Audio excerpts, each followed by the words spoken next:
Ассалаумағалейкум Басир ағайындар. Түркістан облысы қазіргі Атыраудан Балтөбел ауылында сәрсенбінің сәтті күнінде көкпар ойнауда ауылымыздың шет жағында міне ауылдың жас палуандары қазір саналы өтіндегі басталады құдай қаласа.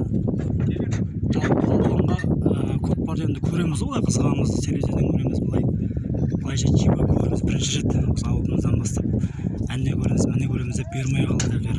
Сәт түспей кетеді. Сәрсенбінің сәтті күнінде 29 қыркүйек күні сәтін салып берген көруді живой жақыннан арамыздан алыс кетпеңіздер. Міне палуан, міне ауылдың жастары Балтөбелдің кішкентай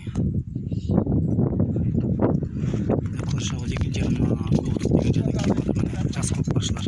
Енді бұл тай көкпар болады, бірінші одан үлкен көкпар болады. Ауыл жастардың ауылдығының ұйымдастыруымен береді көкпар құдай қаласа.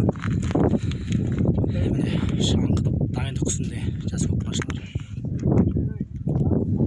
Құдай қаласа бізде шабамызда деген ойда бар, енді бір көріп құдай қаласа келесіне де артбегілер айтады, палуан болуыңа шабуыңа болады дейді. Главное еңке алсаң болған дейді, еңке көріп қаламын. Енді бірінші жерді көрейін деп отырмыз, жерін танысып кішкене.